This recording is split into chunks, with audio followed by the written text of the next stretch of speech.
So again, we appreciate you and time away from your families and all that your entire team is giving.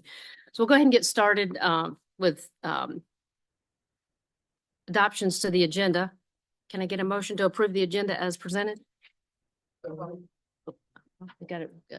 Ernestine and Ed, all those in favor? Aye. Be opposed? Perfect. We'll move into public comment period. I've got several people signed up and we want to give everybody 3 minutes to speak. And if the speakers would keep in mind that if I ask you to wrap it up, it means that you've gotten to the end of your 3 minutes and that we'll move on to the next. It's our policy not to engage in answering your questions, that we'll take the public comment. And if there are questions, we'll direct our team to get back to you with those questions. So the first one up, Mr. Garland Green. And Mr. Green has offered this handout. Everybody got a copy of this. Welcome, Mr. Green. Thank you so much. My name is Garland Green. I live in South Charlotte. I'm a citizen of Mecklenburg County, and Mr. Ed Driggs sitting over there is my city council representative. I want to speak to you a little bit tonight about the North Carolina DOT I-77 South Express lanes and talk a little bit briefly about what I consider to be important considerations that I hope you'll think about. Number one, and I did give you a handout, you can follow along if you care to, or I'll give you one after speaking. But what would be the proper duration of the contract to build out the project, add and maintain toll roads? Would it be 20, 30 years? And definitely, I've been told, but I'm not sure, that with the northbound toll lanes, it's a 50-year contract. Will the toll lanes ever be turned over to NCDOT? Will the toll lanes someday become toll lanes maintained by strictly NCDOT? This is important. What did we learn from the experience of partnering with Centra and adding tolls north of the city that can benefit us in this project? I was at a similar meeting, making a similar speech to the Charlotte City Council Monday. And Barack Bakari, a council member, brought out concerns earlier at that meeting about mistakes made on I-77 Express Lane project. So my message here is we've got a lot of smart engineers, but you might want to speak to him and get him in the loop. Who would negotiate the agreement? It's important to negotiate a great deal. We all know that we want the money, but besides the money, what do we really want? Road maintenance and repairs. Who would bear the expenses of maintaining and repairing the toll roads and the non-toll roads? This is interesting. Express lane usage. Will the express lanes accommodate the weights of trucks and emergency vehicles such as fire trucks? When I go on the express lane north, I see police cars going up and down and taking advantage of the express lanes. I would think fire trucks would probably do the same thing with the heavy weight of the water. I've been told, but don't know this for sure, with the northbound lanes, there's the lanes that were there already are more robust weight bearing than the new express lane. So that might be something you want to consider. How many vehicles are using the northbound I-Express lanes? Are they meeting the projected traffic usage expectations? I've been told it isn't meeting those expectations. I thought maybe if the price of tolls was more reasonable, more people would be using the toll lanes, creating more revenue. I've heard comments about the price of tolls being expensive. It's a numbers game. If you reduce the price and can get more people on there, you're going to make more money and it's going to be better for everybody. And lastly, important, would potential money from the 1% sales tax proposed initiative, the 40-40-20 plan, be used to supplement the cost of the project? I'm definitely against this. When I put this out Monday, Mayor Lyles seemed to be against it too. So I don't want a project like this sucking up a lot of money where we have this 1% sales tax where that money's used elsewhere. Thank you, Mr. Green. We appreciate you. Thanks. Mr. Carson Cone. Mr. Cone, good to see you back. To the DOT workers, appreciate you guys. I spoke last meeting about the 750 additional hours that someone who can't use an express lane could get compared to someone who could, time spent with a child, whatever it may be. I'd like to thank the commissioners who've spoken to the media in opposition to the express lanes. That's much appreciated. Wall congestion is an issue. Sacrificing the well-being of low-income people is not the solution. It's also not the solution for my next topic, which is the promotion of electric vehicles. So I feel like we need alternative revenue sources for issues like if we want to expand I-77 or whatever. A proposal I got from my friend Mr. John is mileage tax on electric vehicles who are not paying gas tax right now. So there's more and more electric vehicles on the road. They're already incentivized. Since they're incentivized, I don't think that we need to incentivize them further, and therefore we could tax them based on their mileage, an inspection or whatever it may be. I'm not sure they even have to get inspections, but I think that could be a solution. They could track it with an online tool. If that could be created, you know, this is what you need to budget based on how much mileage you're looking at running. And then current electric vehicle owners could be grandfathered in. I don't have all the answers for this, but I know that we should not sacrifice low-income families and individuals for these toll lanes. Thank you. Thank you, Mr. Cohn. Next, comment from Mohammed, and I'm gonna say your last name incorrectly. Okay. Some of us call him Genetian. Genetian, okay, there we've all got the lesson. Welcome.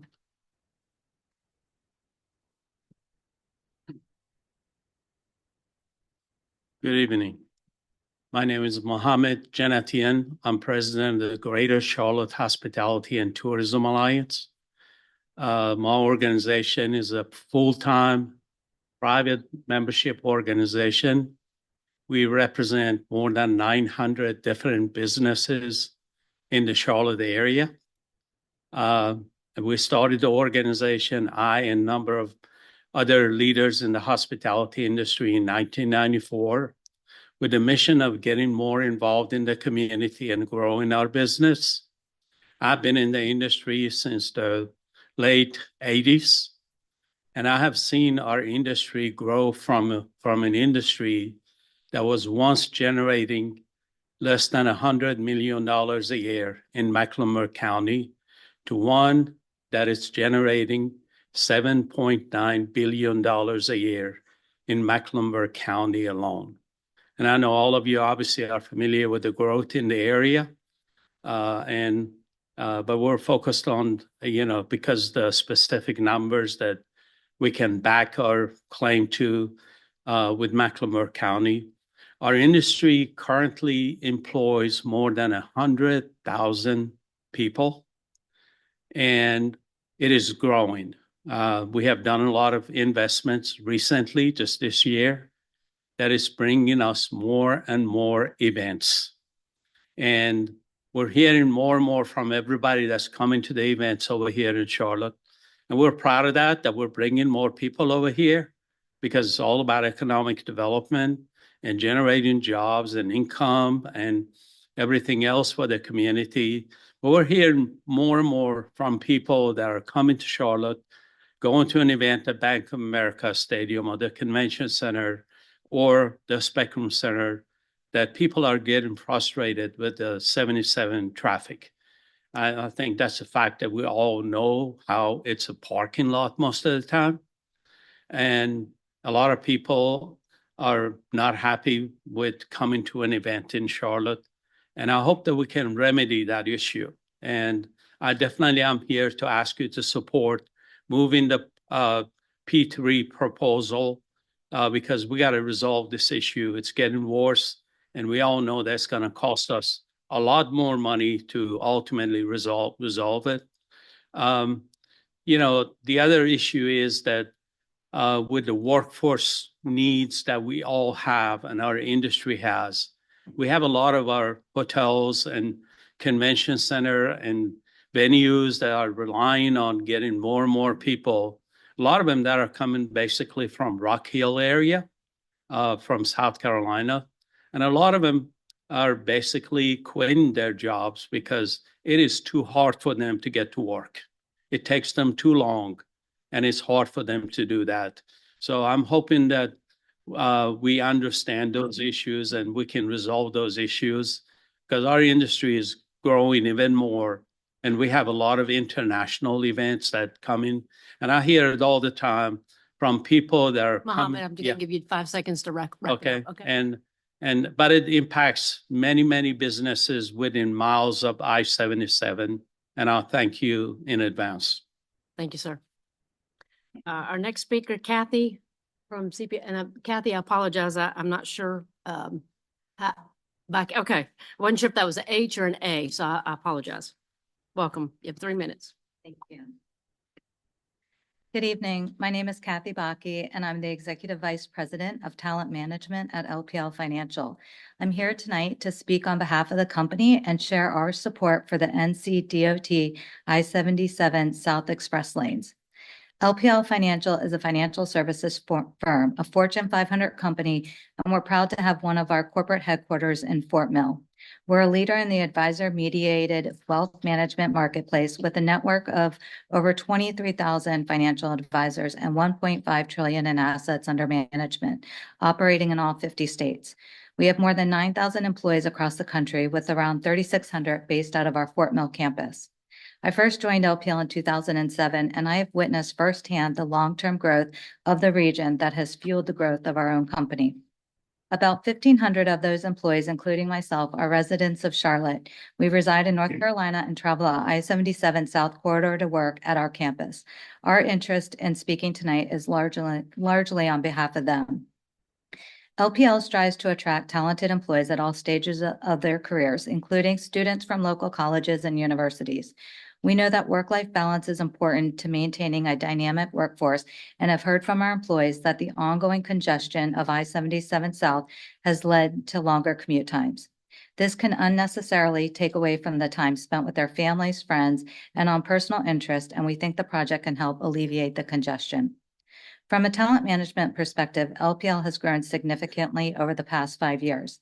We have added around 2,500 jobs to our Fort Mill campus and plan continued growth to support our network of financial professionals. Charlotte's financial services ecosystem, combined with the pipeline of student talent, has enabled us to find talented individuals to join our team from across the region. However, having adequate transportation infrastructure in place to be able to travel to and from our campus is critical to ensuring that we can continue to grow. In addition to local employees consistently traveling I-77, we also have thousands of visitors come to our campus yearly. This corridor is often the first impression newcomers have to Charlotte after landing at Charlotte Douglas International Airport. The ride from the airport to our campus sets the stage for their experience at LPL and our region. LPL considers our Fort Mill campus to be the heart of our company, and we've invested in the region. Because of our commitment here, we want to see the Charlotte area flourish. The increasing pressures on our existing roadways has reinforced the need for investment in our transportation infrastructure. To continue to be a world-class city, we need world-class transportation. LPL supports the proposal to create a public-private partnership to create a long-term solution to congestion that will enable us to continue to attract talent and support Charlotte's vibrancy. Thank you. Thanks, Kathy. Next speaker, Joe Bost. Joe here. There's Joe. Welcome, Joe.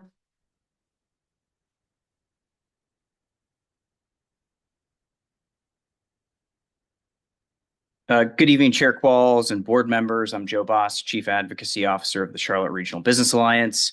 As you might recall, I spoke in September at the meeting to reiterate the business community's support for continuing the planning process for I-77 South.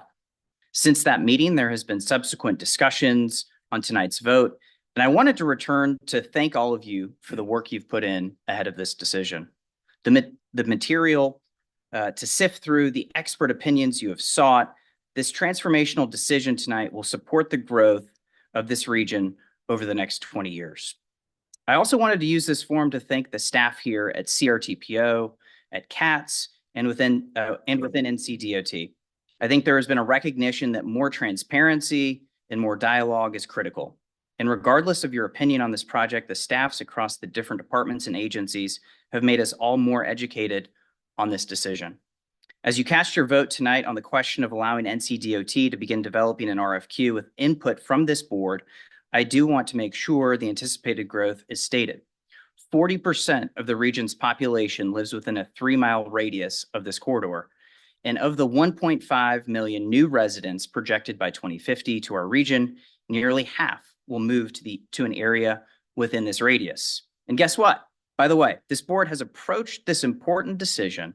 A yes vote tonight only means CRTPO remains a key figure at the table as the planning process continues, which means you can shape the outcome and the future of this corridor.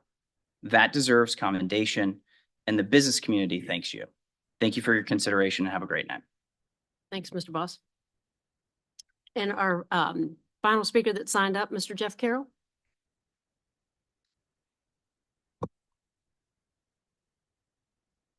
Welcome back, Mr. Carroll. You have 3 minutes. This is not an agenda item here tonight. I got 3 minutes last month. I want to speak another 3 minutes and it's on the agenda for the next month. But anyway, this is about Parkway coming through Waxhaw. Nothing against Robert sitting here. He's the mayor here. This all happened. Rezoning properties and voluntary, just bear with me. I just came off radiation, so I have trouble speaking, but I don't want to read it to you. I want to talk to you about it.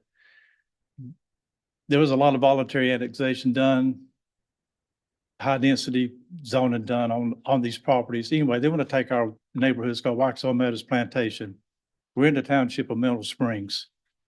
My mayor is right here also with me. But the problem we have is they've had alignments on this property for 30 years. David Brooks is my neighbor back here. He's got a farm there. He's rescued animals all over the United States. We're trying to bring some horses from Western North Carolina to these farms. There's 200 acres here. We've got 14 homes. We don't hurt nobody. All our property's fenced in. We support each other. We're like one big family. It's the most unique little situation I've ever been involved in. But now this developers we're all here because of developers. I'm sorry, but everything in life seems to be money driven now. I get up every day and do what I think is right. And for women don't live, I live by God every day. I make him happy every day, and that's what my decisions are made every day. I want to make him proud with what I do. I'm just asking you today, my county stood behind us and took all alignments out of our neighborhood. We've been beat up. They take it this alignment, every 6 years they want to move the alignment. Now they've aligned it up to Yarborough Farms, which is owned by Scott Stone or developer Scott Stone and other people. Now this is lining up through our neighborhood. There's 2 alignments. All I'm asking you to do, y'all got some of them, but I understand a lot of things you're doing, but you got to choose which one you like better. Neither one supports this neighborhood. It divides us. It divides us all. I'm just asking you if you could support our county. Take these alignments out of our neighborhood. We can't sell our property. Ask a realtor. These lines are on these maps, been on these maps for a long time. It's not fair to David and all of us that live there. That's all I'm asking you to do. And thank you for bearing with me through this. Thank you. Thanks, Mr. Carroll. We appreciate you. All right, that concludes our public comment period. Got just a couple of housekeeping items that Neil's going to remind us on. We'll move on to our rest of our agenda. So the process to receive signatures from the 25 voting members of the CRTPO is still in progress. If you recall, the CRTPO board did vote to approve the revised MOU at the July meeting. Thus, any votes cast by the board this evening would be subject to the voting provisions within the current MOU that was effective October of 2013. And one more reminder, to hold on to your parking validation ticket. If the gates are down, you'll need that to leave the government center deck. And if you haven't gotten a validation ticket, please see Theo Thompson with CRTPO. All right, thanks, Neil. All right, we'll move on to the Ethics Awareness and Conflict of Interest Reminder. Neil? In accordance with the State Government Ethics Act, it is the duty of every board member to avoid conflict of interest. Does any board member have any known conflict of interest with respect to any matters coming before the board today? If so, please identify the conflict and refrain from participation in the particular matter involved. Any conflicts? Hearing none, we'll move on from there and moving on to item number 5, consent agenda. Got a motion to approve in a second. All those in favor say aye. Any opposed? Motion carries. Item number 6, our 2026-2035 TIP development process. Travis Johnson. We're finally to the action, right?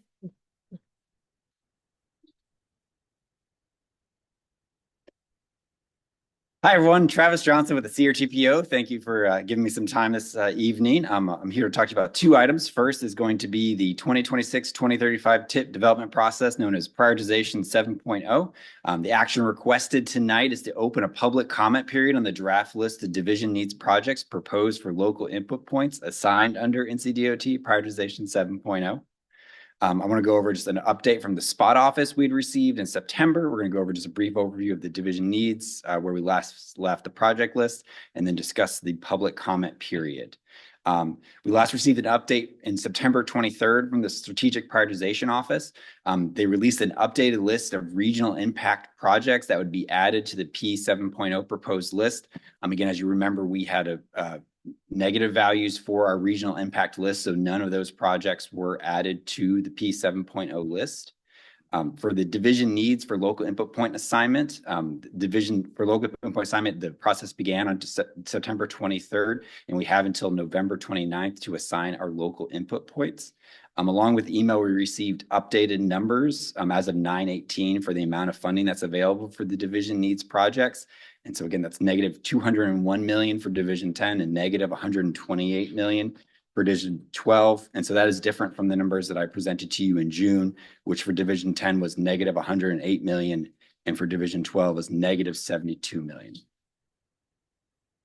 So for division needs, the P 7.0 subcommittee met on August 28th. There were no additional meetings were held. We allocated local input points to division needs projects. We recommended not allocating local input points to the cascaded regional impact projects. Those are the projects that were not added to the P 7.0 list. This aligns with current plans from the NCDOT divisions 10 and 12. Again, as we talked before about the local point assignment, getting the double points where both the NPO and the division both assign local input points gives the projects the best chance of being elevated. We also received a proposal for a donation of 35 local input points from the Cabarrus Rowan NPO to widen Popular Tent Road from 2 to 4 lanes from Harris Road NC 73. And 35 local points would have been our commitment for the project, because projects are split along how much is inside of each MPO. So only 35% of the project, which would equate to 35 points, would then receive local input points. And then so for the rest of the process, we follow the CRTPO methodology, which is sorting based upon horizon year from the MTP and the MTP score. And then finally, the P 7.0 score. So these draft spreadsheets are included in your agenda packet. So for the public comment period, if approved tonight, we would open a public comment period starting tomorrow, October 17th, and go until October 31st. We'd then come back in November to the TCC for a recommendation for the point allocation, and then for action for the board in November as well. So for the public comment period, we're going to follow what the public involvement plan says, which means we're going to do a press release announcing the public comment period, which means we're going to contact local media outlets in all 3 counties, both English and Spanish. News outlets. We're also coming to the board, the TCC, and contacting public information officers for all member jurisdictions about the public comment period. We also have a database that we've created for environmental justice community database that we've created through working on different plans that we will share the announcement with.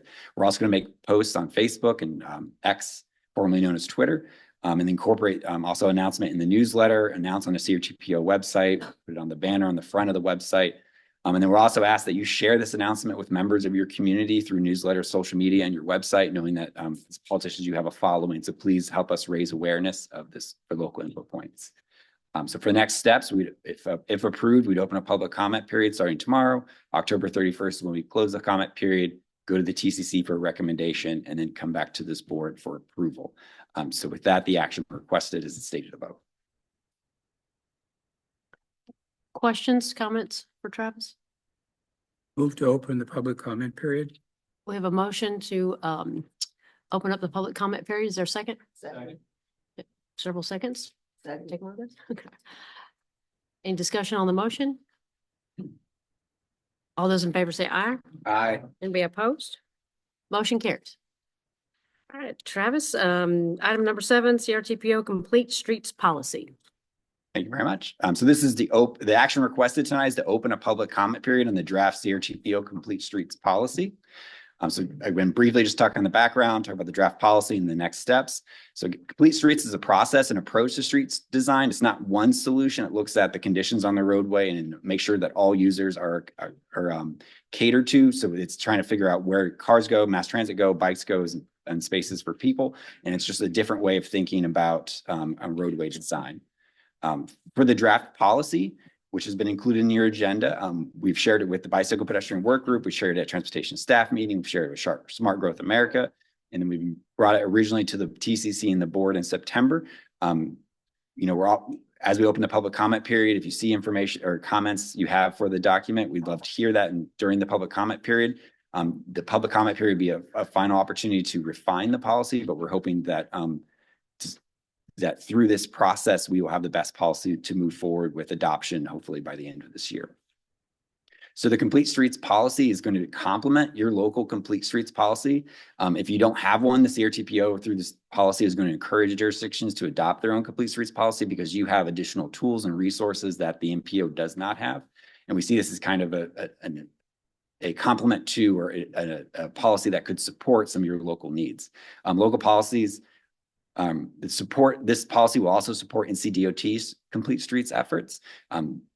We've worked closely with NCDOT to make sure all the projects that we submit for highway meet the Complete Streets requirements. And so this policy would just come in an earlier step in the process to help us start thinking about these elements and making sure that we're meeting all the needs of our highway users. This policy will be reviewed regularly with the MTP as a statement inside of the policy. So we would tie this to the MTP update process. So we obviously with the 2055 MTP that's currently underway, but when the next MTP starts, this policy would also be reviewed at this time. And as of right now, there's no expectation that this policy would accept scoring. Essentially, all highway projects that would come through our CRTPO processes would then be reviewed for Complete Streets elements, and then that would just be a conversation starter with those parts. So for next steps, we did the information reports in September. We're here to open up a public comment period. We'd open a public comment period to align with the P 7.0 public comment period starting October 17th and concluding October 31st. And then we come back in November, hopefully for adoption. We would follow the same public involvement plan or process outlined previously for P7, contacting the same outlets and utilizing the same methods stated before. And again, please help us share the information on this. Again, going through the same processes for next steps of October, finishing out the public comment period and coming back in November for recommendation and adoption. So with that, the action request is to open a public comment period on the draft CRTPO Complete Streets Policy. Great. Any questions for Travis? Mayor Hickman? Oh, Mayor Hickman, go right ahead. I'd like to make a motion that we open a public comment period on the draft CRTPO Complete Streets Policy. Second. We've got a first and a number of seconds. All those in favor say aye. Be opposed? Motion carries. Right.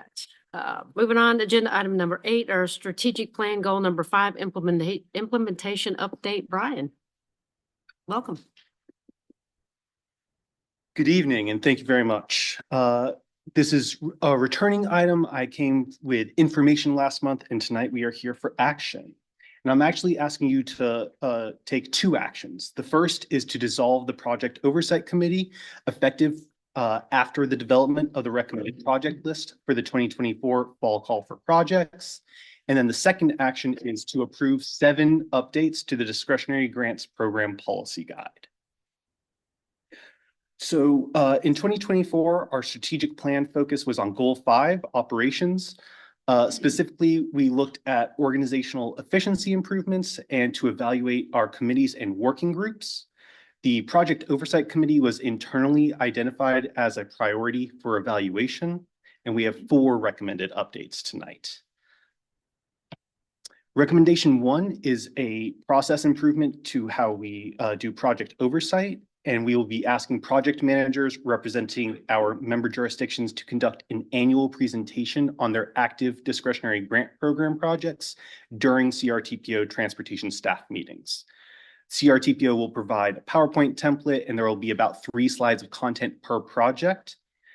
Each jurisdiction with at least one active discretionary grant program project must conduct their annual presentation, or they will be ineligible for the ensuing call for projects.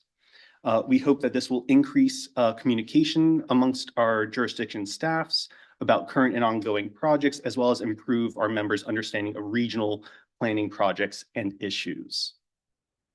Recommendation 2 is a planning project application process improvement. CRTPO staff leading the Regional Transportation Planning Program, or RTPP, will manage the planning project application and review process for the discretionary grants program moving forward. This is to ensure that projects align with the CRTPO's plans, programs, and priorities, as well as adherence to relevant federal regulations and an emphasis on regional implications and relevance of the proposed planning work. RTPP staff will lead the pre-submittal meetings and review applications for planning projects. This also will allow RTPP staff to provide technical support to our members and encourage integration and implementation of recommendations from CRTPO plans and programming into local plans. Recommendation 3 is an efficiency improvement for the discretionary grants program. Effective January 1st of next year, we recommend eliminating the spring shortfall call for projects and moving forward with a single annual call for both new project and shortfall project applications to take place during the fall. We are calling this the annual discretionary grants call. And it's worth noting that the current fall call process already does allow for shortfall project applications. So we're just condensing the calls into a single action during the year. And we're hoping that a complete pool of applications will improve the process for assigning funds to modes and project phases. And this elimination will also reduce administrative burden for our member jurisdictions, our partner agencies, and NCDOT.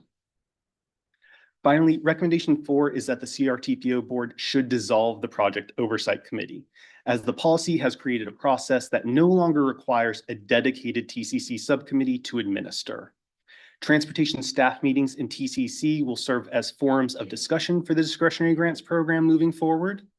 The discretionary grants program recommended project lists for the annual call will be developed during TCC work sessions, which will take place immediately after TCC meetings in December and January. And this recommendation, again, is to go into effect after the development of the recommended project list for the 2024 fall call. The TCC work sessions will be open to all TCC members. And we hope that by limiting steps in the process, we provide some more clarity and prevent any confusion moving forward. As far as the actual updates to the discretionary grants program policy guide, those have been noted in the memorandum that was provided. They're all clerical updates to match these 4 recommendations. So we were removing mentions of the POC, identifying those TCC work sessions, removed the spring shortfall call, and then we updated the funding timeline and schedule. One item you won't see in those 7 updates are the planning project application process updates, because those aren't contained within the policy. The evaluation process remains unchanged. It's still qualitative. The application itself will be revised to reflect our updated priorities, and RTPP staff, again, will be leading pre-submittal meetings and application reviews in the future. So up on screen, these are, again, the 2 actions that we are requesting, and I'm happy to take any questions. Questions for Brian? Mayor Becker? Sure of it. You've already answered the question, but as a potential fall project applicant this cycle, we will still be under the current plan. Correct. That's unchanged, and nothing is affecting the 2024.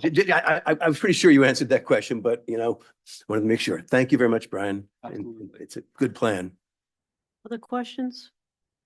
Comments? Anybody? No other questions? Mayor Becker? No questions. I'll make a motion to approve the 2 actions. Second. Got a motion and a second. All those in favor say aye. Aye. Aye. Motion carries. Item number 9, the Title VI Limited English Proficiency Plan Update. Judy. Good evening. Thank you, Madam Chair and members of the board, for having me again tonight. I'm Judy Dellert with CRTPO, and the action I'm requesting is that you adopt the updated CRTPO Title VI and Limited English Proficiency Plan. So as you know, these plans are to ensure non-discrimination in our plans and programs. Sorry, I'm the wrong height here. Uh, and to provide meaningful access to the public. We use the 2020 census and the 2022 5-year American Community Survey data to evaluate and identify the minority and LEP populations. FHWA and NCDOT reviewed our plan, and we've incorporated their comments into it.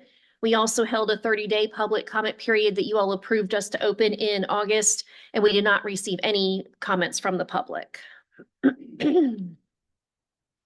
Some of the updates that we made based on comments we received from FHWA and NCDOT was including Executive Order 14096, which is revitalizing our nation's commitment to environmental justice for all. It expands the public engagement to include tribal affiliation and disability.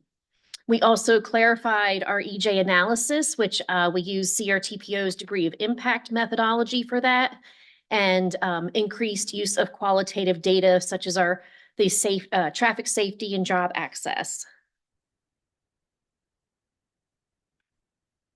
We clarified our demographic populations. EJ is minority and low income, and persistent poverty populations include carless and the LEP households. And those are populations that we also evaluate every 4 years when we update our MTP. And so we went ahead and included that in this plan as well. And we also addressed overlaps in the totals among the Hispanic, Latino, and white aggregate populations. Because of that overlap, the actual total is a little bit more than 100%. And with that, I'm happy to take any questions. Questions for Judy? No request? Got a quiet group tonight. There's no questions. Is there a motion? Move to adopt the updated Title VI amended English proficiency LEP plan. All right, we have a motion. Is there a second? Second.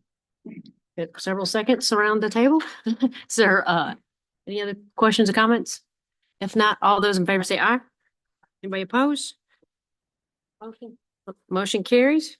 Moving on to item number 10, our 2055 Metropolitan Transportation Plan, Neil Burke.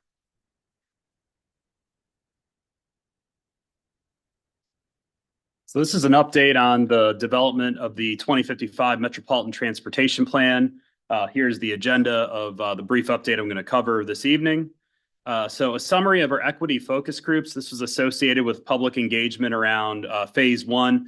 And if you recall in some of my presentations before, when we were updating the 2050 MTP, all virtual engagement, we really were not able to get out into the communities, into environmental justice communities, and have face-to-face conversations. So that's really the intent of this in phase 1. These are small group meetings. The project team connected with communities to identify the participants. We wrapped up in the end of August, and this created awareness about the goals and objectives that the CRTPO board adopted around the 2055 MTP, and to inform prioritization and project selection. And I do want to emphasize that this is not a one and done. We do have 2 other additional public engagement phases, and we plan on reaching back out to these communities and also just kind of in between those engagement phases, making them aware of this is the feedback we heard and this is the next opportunity. So we do intend to be intentional about this. This is a summary of the meeting dates. You can see these were in late August. We did have public engagement in all 3 of our counties.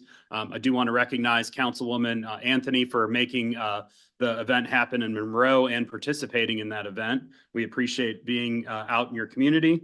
And then some of the takeaways that we heard from these engagement groups, reliance on personal vehicles for travel, lack of safe options for walking and biking, better connections to essential services, public transit deficiencies, lack of accountability and transparency in managing transportation services, and a desire to include broader stakeholder groups in transportation decision-making.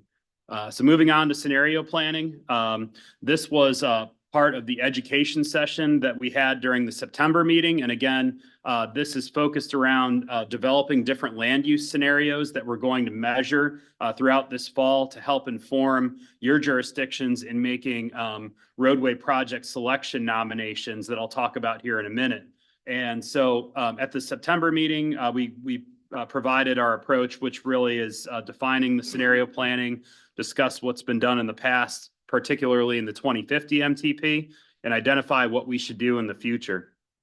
And so some of the next steps, we're going to be talking about the key drivers that we mentioned during the September education session and developing performance indicators with the steering and advisory committees. And we're targeting the completion of this scenario planning, the land use scenario planning, prior to the call for projects, again, for your staff to have this as a resource to consider when submitting roadway projects.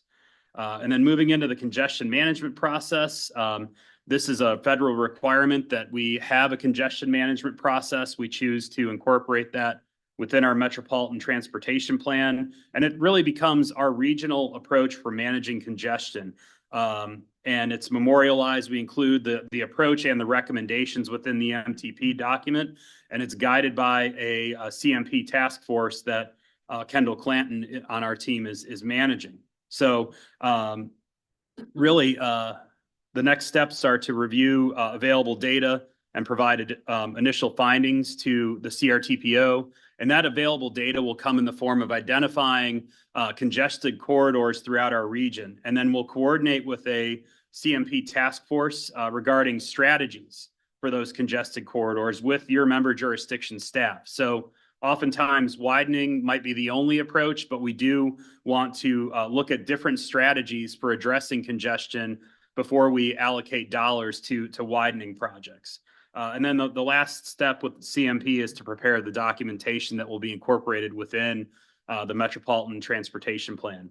So looking ahead, the roadway project submissions, this will begin in January of 2025. And we're going to kick this off with a project submission workshop following the January 9th Technical Coordinating Committee meeting. And this will really be designed for your staff to understand the process of submitting roadway projects and walk the TCC members, your staff, through the project submission website. All project submissions, as what we've done with the 2050 MTP, you'll have to submit that in a GIS-based website. And that window will open on Monday, January 13th, and it'll close on Friday, February 14th. So I bring this up now. Now is the time to start meeting with your TCC members, identifying roadway project priorities, and developing that project list. Another update briefly before we close out. We have started the roadway revenue projection process. This is the introduction to the MTP financial planning process. We've developed a summary of assumed revenues available for 2055 MTP roadway projects.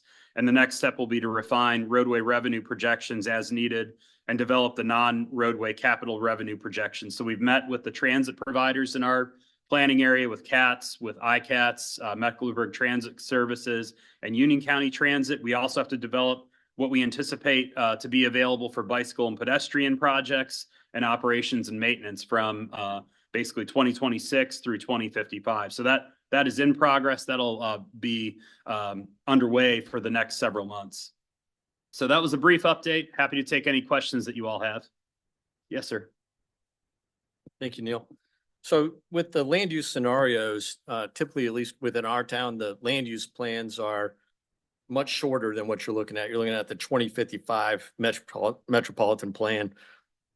We're using a 5 to 7 year horizon on our land use plans. And in some cases, we're trying to be conservative on growth as we're waiting for infrastructure to be put in place. So how do you reconcile the difference? So if you look at our land use plan as input, it's going to be conservative on growth as we're waiting for infrastructure, but it will appear as though you don't have to provide the infrastructure because of that, is the impression that I'm given based on what you presented. Can you just elaborate on that a little bit for me? I'd like to equate the local land use plans, to being a very micro prescriptive plan for your particular jurisdiction. That's drawing a broad brush there, but this is a regional model that was really developed by Central Line Regional Council with the Connect Beyond initiative about 10, 15 years ago. So it does incorporate some of your recommendations at a high level, but it's really designed to analyze some of these trends like working from home and, you know, different travel patterns and different development patterns. So while local land uses are reflected in there, it's really intended to be used at a more of a regional level. Mhm. Other questions for Neil? I'm sorry, we can't take questions from that, but you can contact Neil after the meeting. Great. Questions? Great. Thanks, Neil. We'll look forward to hearing more next month. Moving on to agenda item 11, our adjusted urban area boundary. Roger and Curtis, bring us up to speed. Good evening. Thanks to you for letting us speak on this agenda item today. My name is Roger Castillo. I'm with NCDOT's Transportation Planning Division, and I'm here with Curtis Bridges with CRTPO. And we're just gonna, this is an informational item to discuss the adjusted urban area boundary for CRTPO. And I'll get into kind of what that means and how it is adjusted. So first, what is an urban area? So an urban area comprises of a densely settled core of census blocks. So it's typically census blocks that meet a certain minimum housing or development density requirements. And these, as you can see with this census area here on the left side, a lot of these are the boundaries of it are pretty jagged, and it's because it kind of closely hugs those census block boundaries. So the main one of the main reasons why we adjust it is to kind of help alleviate that for a variety of reasons. So the adjusted urban area is an expansion of the census urban area boundary, and it's to smooth out some of those edges to kind of help include some of those areas that relate within the urban land use that falls within that census area there. So this process is repeated. It coincides with the census release, and it is not a requirement, but if it is not done, then FHWA would consider the census area as the final boundary. So some general goals when smoothing these the adjusted urban area. It's to one of the things is, as I mentioned before, since the edges are fairly jagged, there are certain roadways that will fall within and out of that urban area. So one of the major goals when smoothing is to make sure that those roadways are completely encompassed by that so that there's no ambiguity. And also one of the other goals is to create one contiguous boundary, which means basically no holes or islands or separations, just to make it one entire boundary. So as I mentioned earlier, this is not a requirement. However, if you do choose to do it, you're not required to recalculate population numbers. But like I said, it's not a requirement, but there are benefits to doing this as well, which I'll get into in a sec. So some general guidelines, just to reiterate a little bit more, the adjusted urban area will encompass the entire census urban area. And the adjusted urban area boundary will be one contiguous figure, as I mentioned before. And this is mainly to keep it kind of less ambiguous.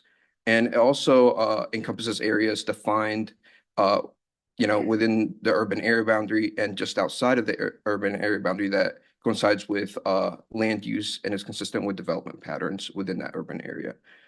As I mentioned earlier, adjusted urban area boundaries should be defined so that to limit confusion and ambiguity. And these are just some of the general guidelines. This link down here will give you a long list of guidelines as well, a more robust one. So what are some of the benefits to adjusting the urban area? So these benefits come from FHWA's website, and some of these are aligning the urban area boundary, will align it with the existing planning boundaries, addressing any irregularities or urban area boundary shapes, maintaining consistency with highway functional classifications, which I'll get into in a sec, and including transit routes and or traffic generators, and incorporating local knowledge in urban form. As I mentioned earlier, it would coincide with any urban development that falls within the census urban area, and then just fostering an inclusive, effective, and comprehensive transportation planning process.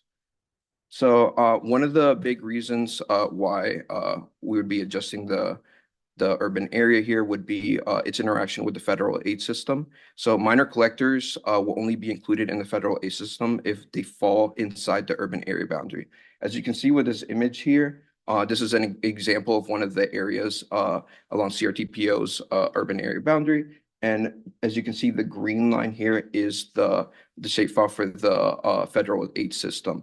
And as you can see, Waxhaw Marvin Road kind of it goes in and out of the urban area, therefore it's split up into various different pieces. So in order to reduce ambiguity of the federal aid system as well, we would be adjusting the urban area to go just past the road so that any particular road alignments like shape files that may go at would completely encompass that road so that there's no ambiguity.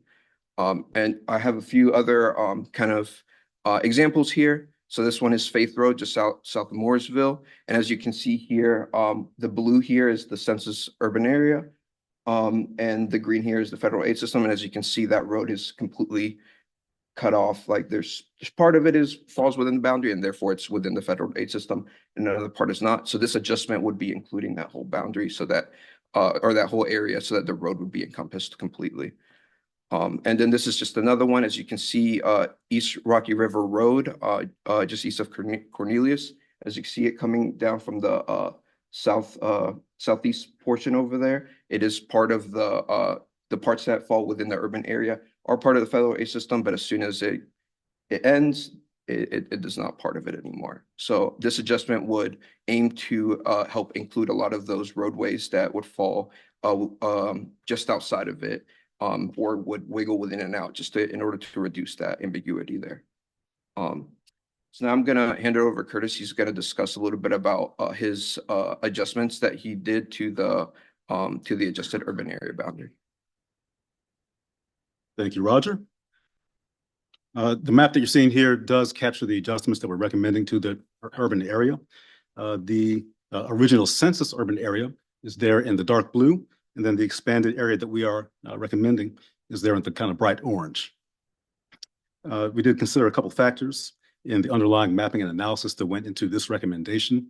Those were, first of all, looking at, as Roger mentioned earlier, some of the existing federal aid routes. We want to make sure that we are capturing those routes that are currently on the federal aid system and within our planning area. We also want to consider projects which have previously been submitted for our MTP.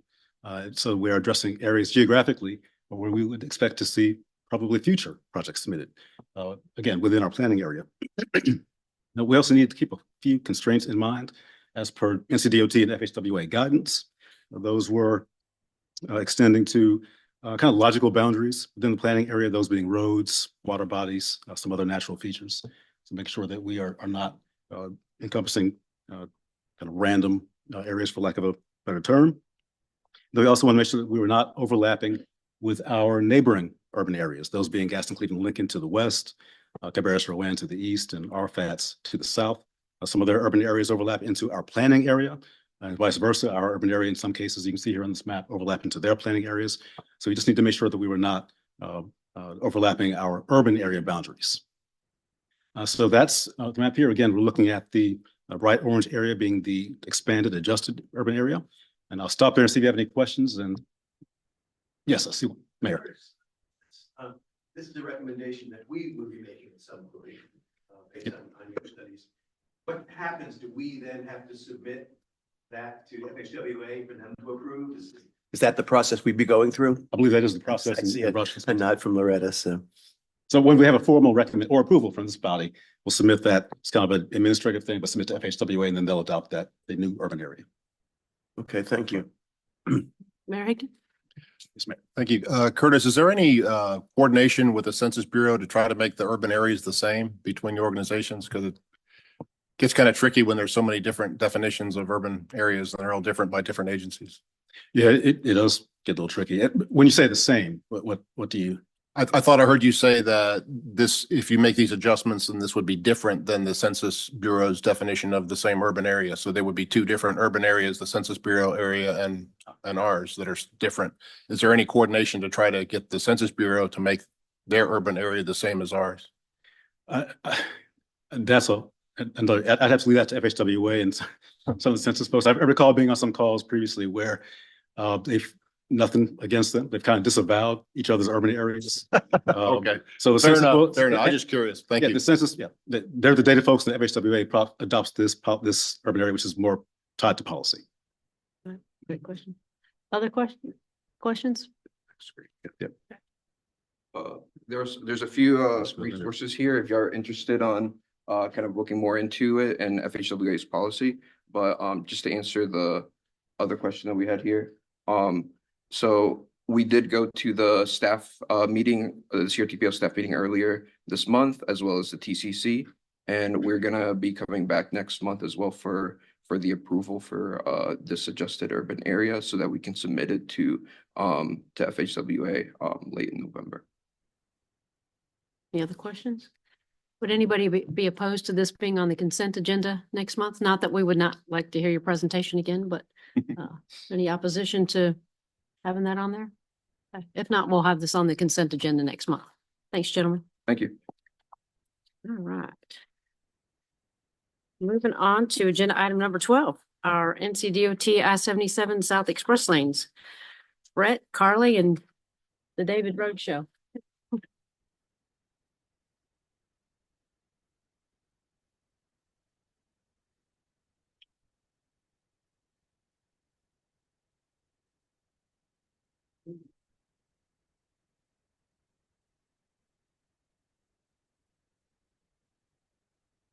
All right. Good evening, everyone.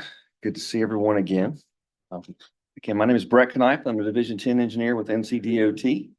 And we are here again tonight to talk about the I-77 South Express Lanes project. And really, what we're really here to talk about is how can we deliver that project. But before we get into it, remind you guys, I've got Carly Alexic and David Roy here with me with North Carolina Turnpike Authority.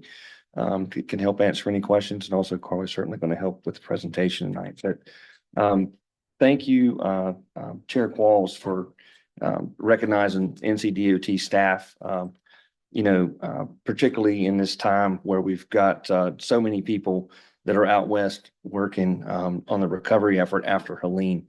And so I really thought that it'd be appropriate if I maybe give you kind of a quick update and just, where our mindset is with NCDOT and what our priority is right now as a whole, certainly is focused in the western part of the state. I know in Division 10, we've got people out there working. We've got 35 employees. That's multiple crews supporting the effort in Division 13. I know from the statewide calls that I've been on, Mark Stafford's group in Division 12, they are providing a very supportive effort to help those folks out there. There's really over 1,400 state employees out there working on that recovery effort right now.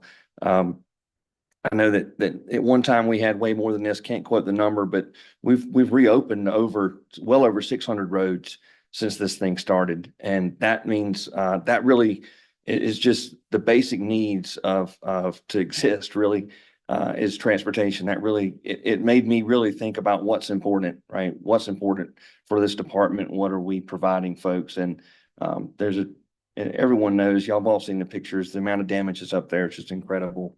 But just getting those people access, it's really made me proud of this department to see the response. And I've heard that from anyone that's talking about being in that area and working on that. But just real quick highlights. Y'all know I-40 is closed near the Tennessee border. There's at least 4 miles of damage on the eastbound lanes. We've been coordinating repair plans with Tennessee Department of Transportation.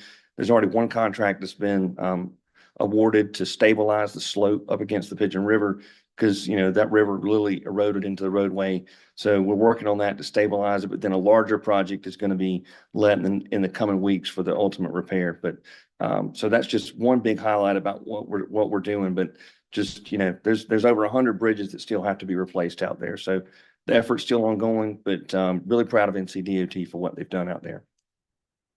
So again, going back to our presentation tonight, thank you.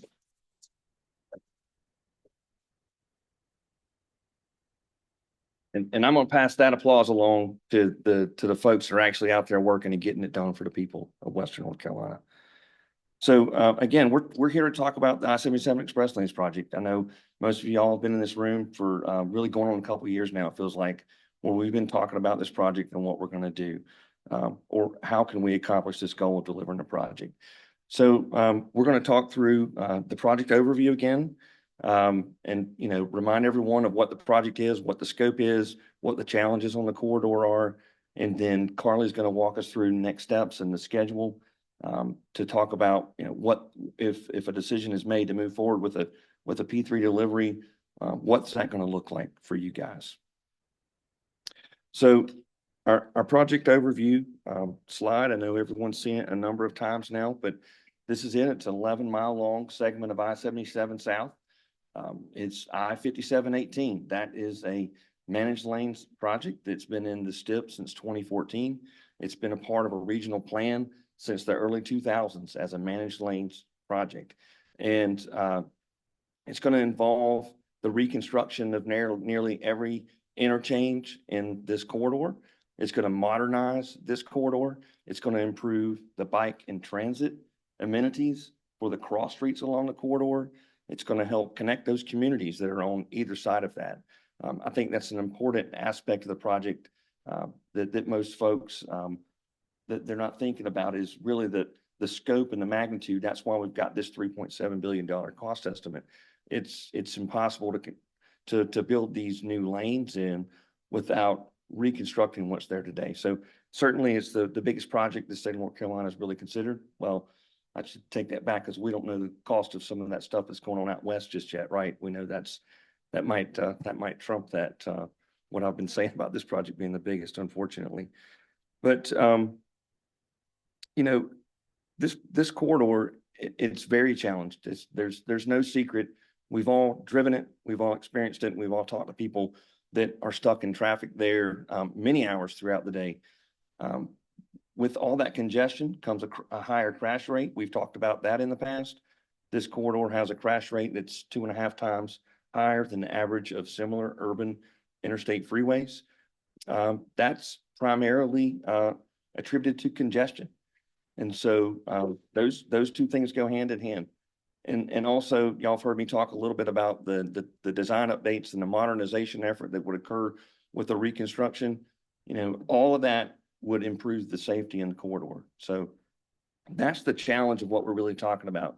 You know, very congested, safety concerns, and ultimately a very high price tag due to the complexity of the work. So, you know, I feel like as a division engineer, it's my job to deliver projects that are selected by this organization and by the other planning organizations in the division. And you know, this one is just it's come down to making a critical decision on how can we do that? How can we deliver this project that this region selected and put into the STIP that now we've been working on in planning and design at some point, at some level, since at least 2014. So, you know, that our region continues to grow. The population continues to increase. Ever since this project was initiated and put into the STIP, it's at least tripled in cost.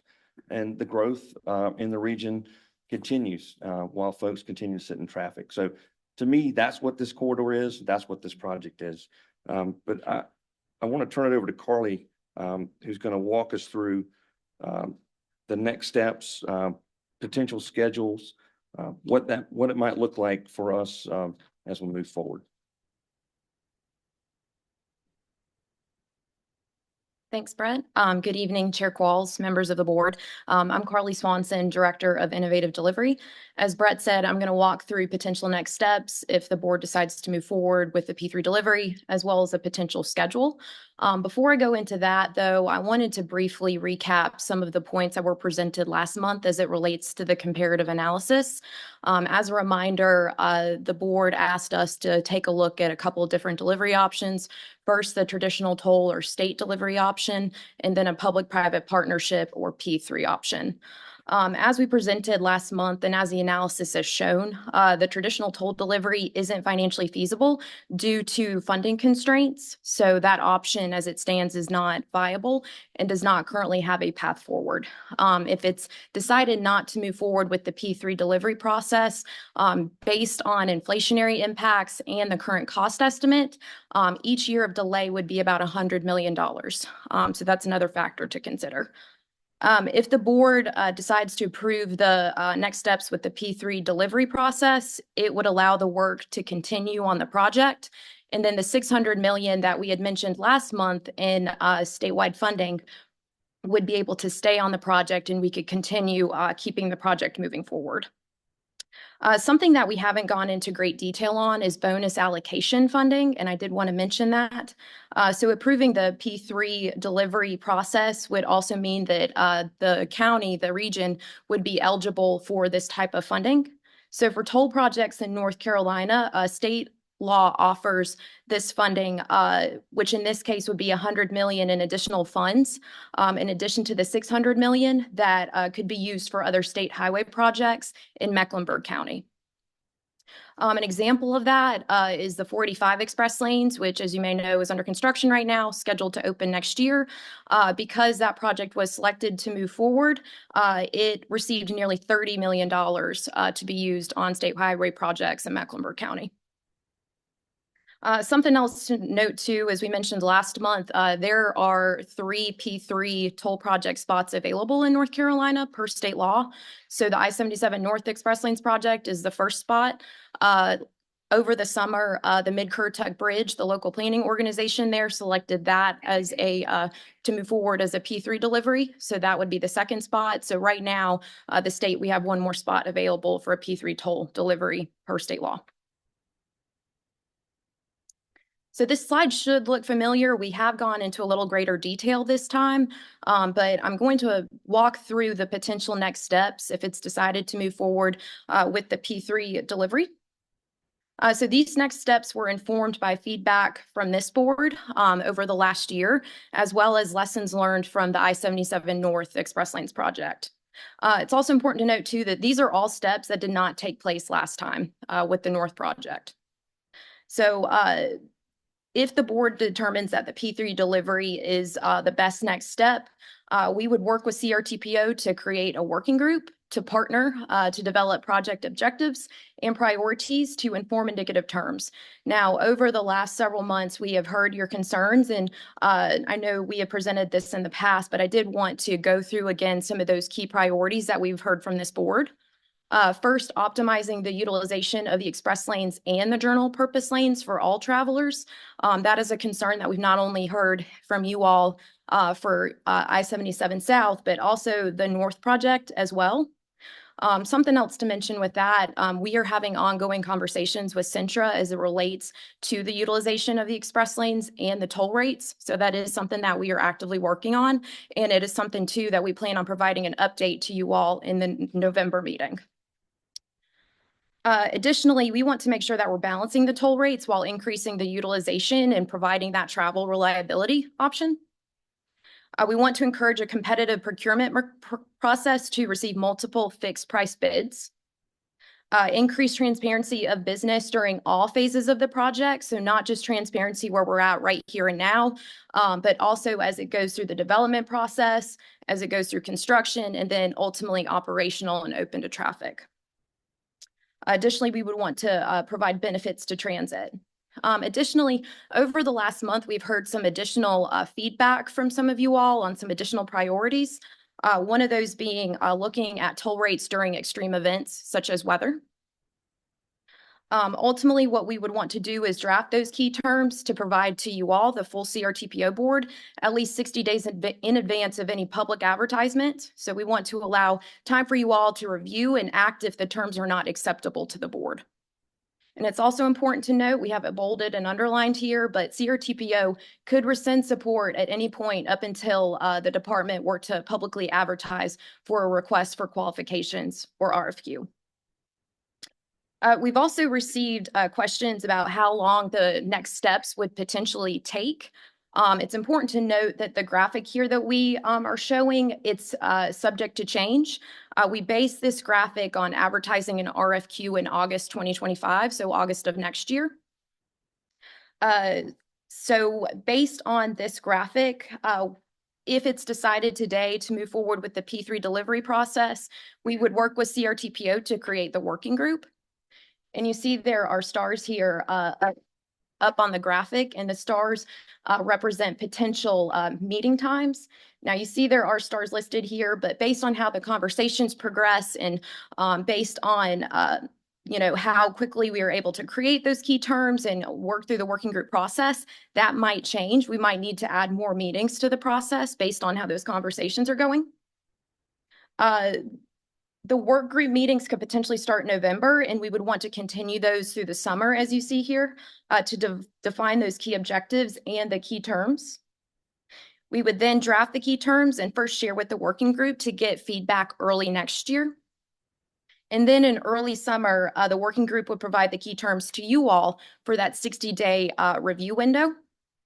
And after the 60 days, if you all are comfortable with those terms, then we would advertise for an RFQ in August of next year. And I appreciate your time tonight, and I know we all appreciate your time over the last year to go through this analysis, and we appreciate you providing feedback throughout the process. So thank you for your time, and next I'll turn it over to Brett. Thank you, Carly. I'll restate that. Thank you guys for bearing with us through this process. I mean, we know it's a difficult conversation. It's near and dear to everyone's heart because at the end of the day, we're all members of this community that have to live with the decisions that are made at this level. So, but that said, we do need direction from CRTPO on what steps to take next. To kind of restate what Carly had said, the comparative analysis tells us that a traditional toll delivery simply isn't feasible. It's financially not feasible for us to deliver the project.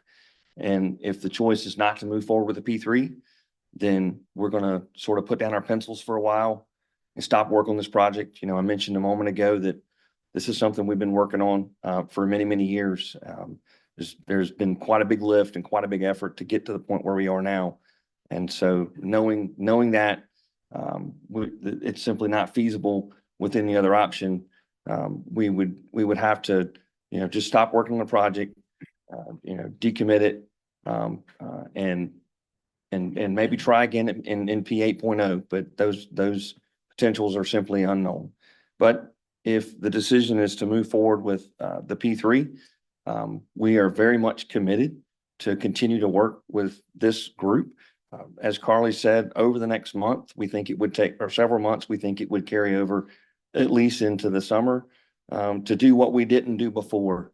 The big concern we keep hearing and the comparisons that are made to the I-77 North contract, it's going to take more time to do it better, to do it right this time, to set up terms that come from input from this group, from the working group, that would be incorporated into any advertisement. Meaning there are priorities that each one of y'all and us, as we've worked through this, have identified that we believe are important to the region, that are important to wind up with a better product, primarily to provide greater utilization of the express lanes, to make it open for more individuals. The same things that are good about that project would still remain. The fact that transit would ride for free. I think that's really a huge benefit and something that we don't talk about a lot. But, just the sheer fact that people can actually move up and down that corridor that use other modes of transportation, whereas today that corridor is very much stagnant, as we all know. The other thing I wanted to mention about that was the ability for first responders. I think one of the earlier public comments we heard was relating to first responders utilizing express lanes. With a more reliable travel time, that's going to be a benefit for any emergency services personnel that need to move up and down that corridor. So, those are the sorts of things that we're talking about improving upon if a P3 decision is made tonight. And I'll reiterate the bonus allocation discussion that Carly brought up. It's not something we focused on a lot, but it is a state law that a project that receives, that's identified as a toll project, is going to receive a certain amount of funds from the STIP for bonus allocation. And we did go through that process with I-485. That project put out about 30 million, a little under 30 million, I recall, of bonus allocation that went to nearby projects. That's up to the discretion of MPO on which projects that that money would go on, but that would be at least $100 million. And so that's another outcome that could happen if we're able to deliver this project as a P3. There's also been a lot of talk about the Disadvantaged Business Enterprise Program that the department supports. As we've heard feedback from different groups, we were comparing the outcomes on the I-77 North contract. So over $100 million of funds went to disadvantaged business enterprises as that project was constructed. This project has the potential to bring $300 million worth of work to disadvantaged business organizations. That's also something that we really, in my opinion, have improved on since I've been working in this sector of NCDOT. We've got outreach events that go that reach out to disadvantaged business organizations at least every 6 months. Every highway division is doing this, and we've had great turnout and great conversations with prime contractors showing up to be able to meet these smaller firms so they can make connections and then get to work on state projects. So that's going to be another focus, something that we can include as a priority as we move forward. But all this being said, we realize the magnitude of this decision. It's a generational decision.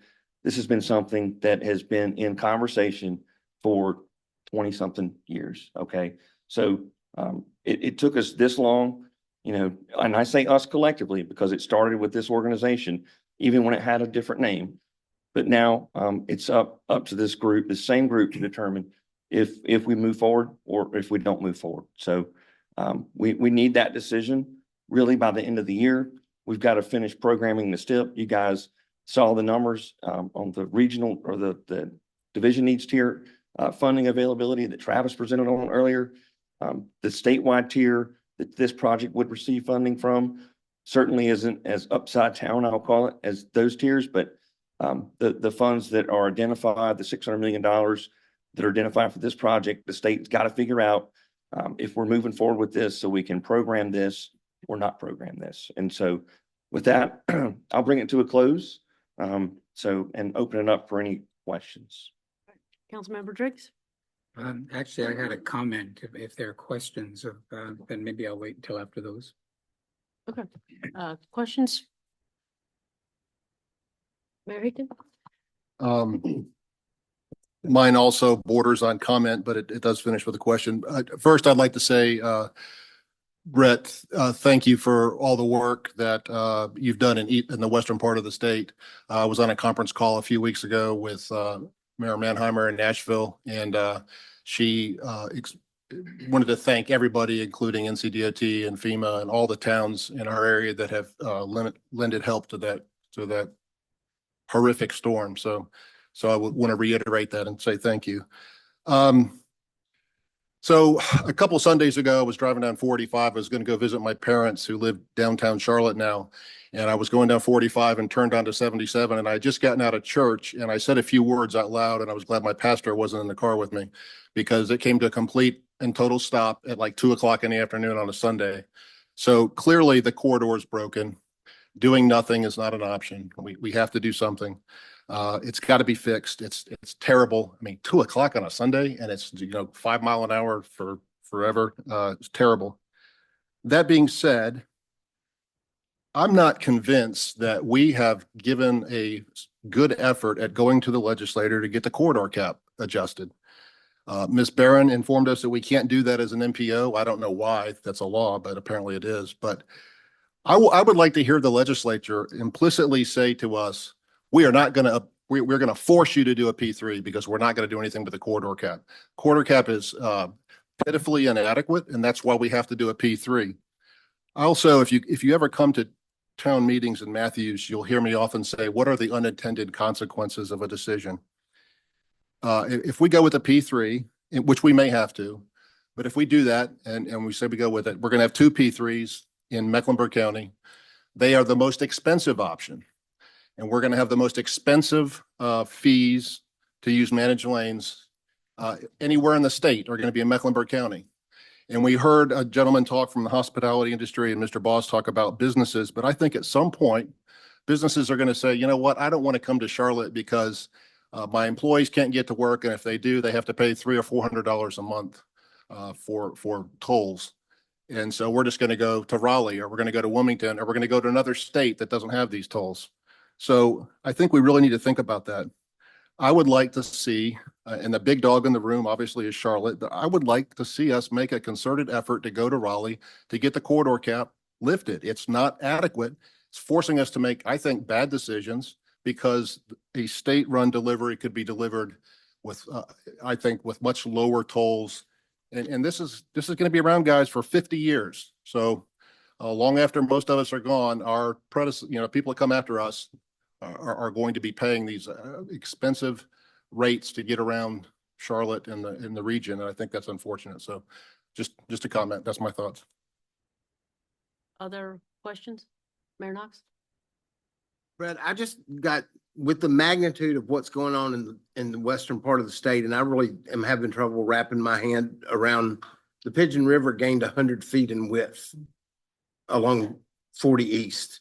So I'm really just baffled at how this is going to get fixed. But the $600 million cap that we have in the corridor, the $100 million that Carly talked about in bonus allocations, are those guarantees, or where DOT's already upside down budget wise? Or are we, I'm concerned about funding. You know, that's $700 million you're talking about for this corridor that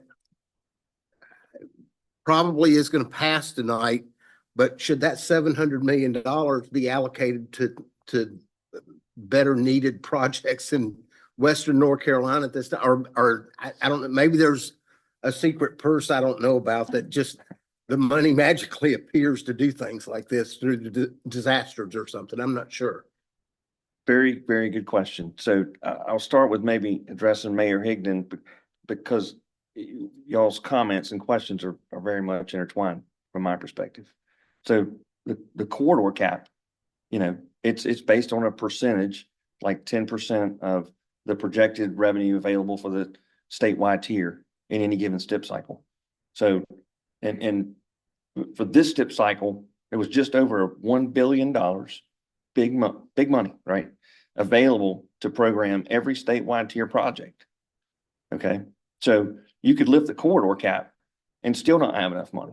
You know, you could take every bit of the money that the state has available and still not have enough money to fund this project. The scope, scale, and cost of the projects in our urban areas have really taken me by surprise.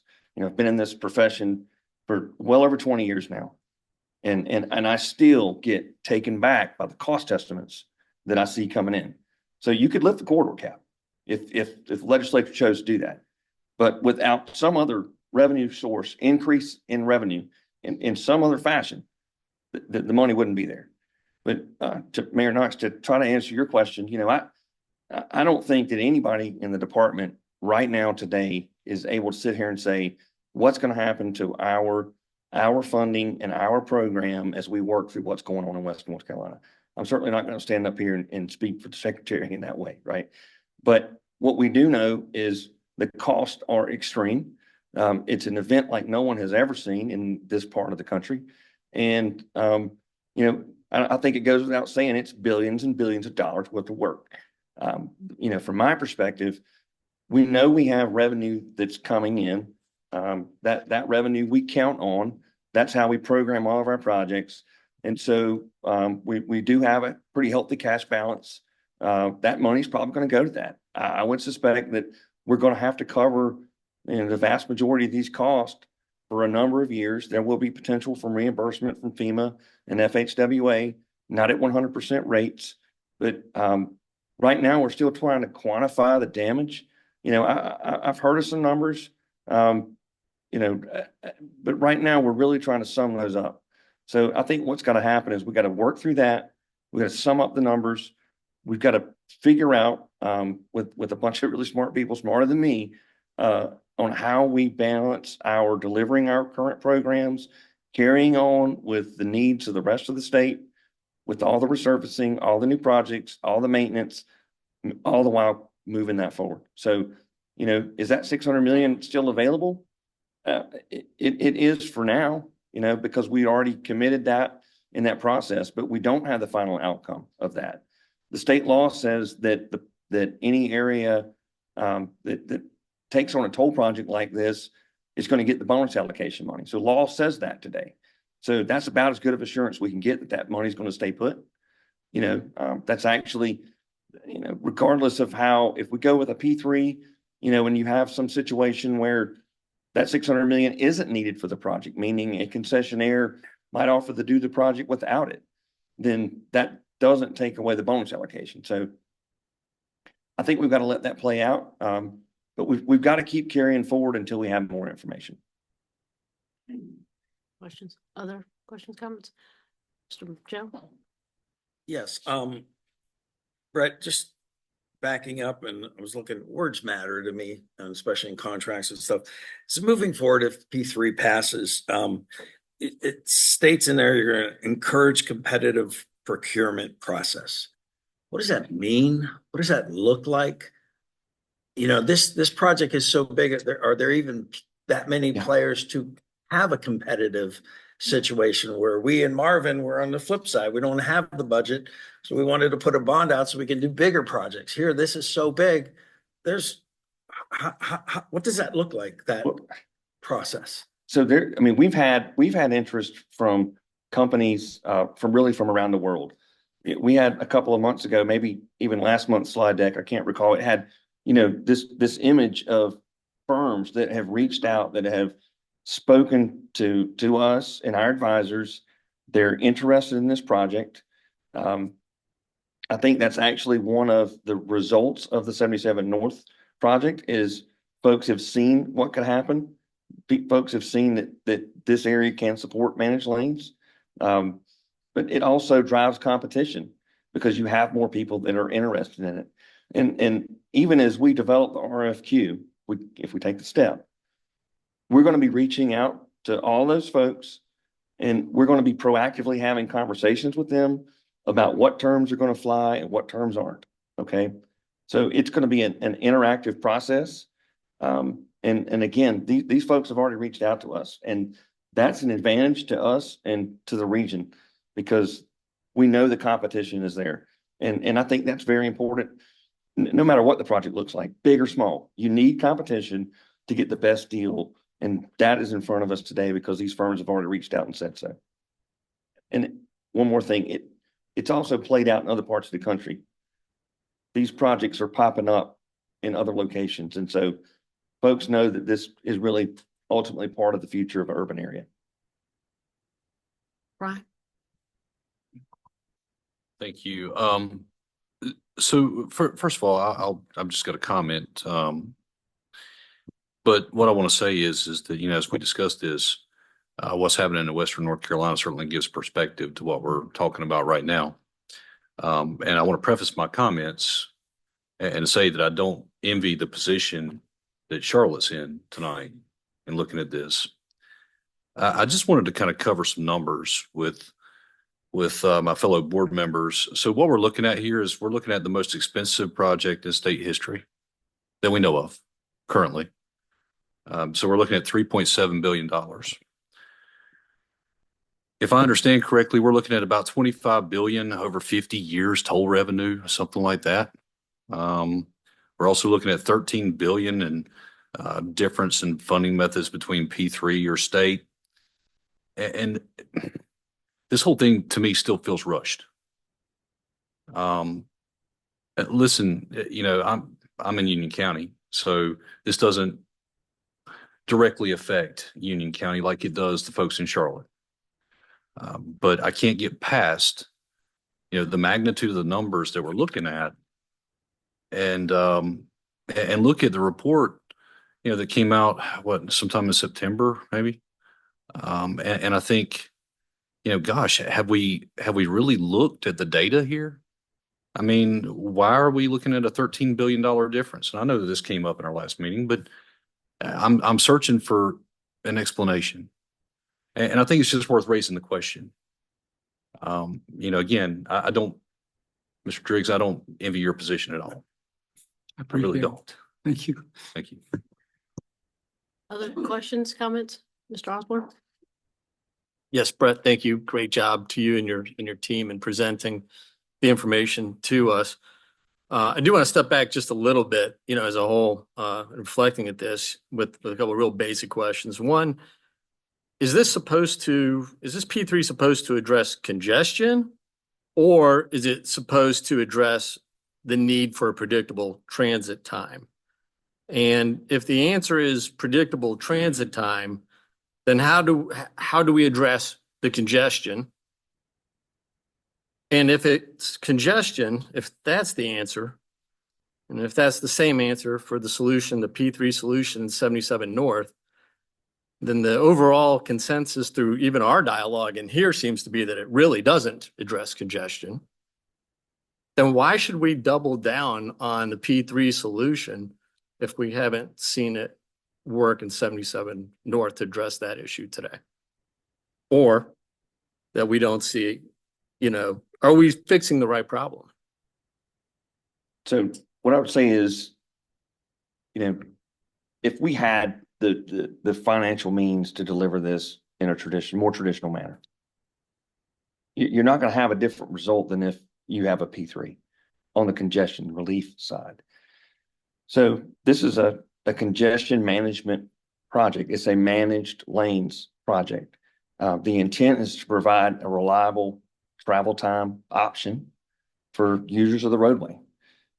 Ultimately, everyone's going to experience the same thing as urban areas grow and we fill in all of our green space. We will not, as a society, be able to widen our way out of congestion.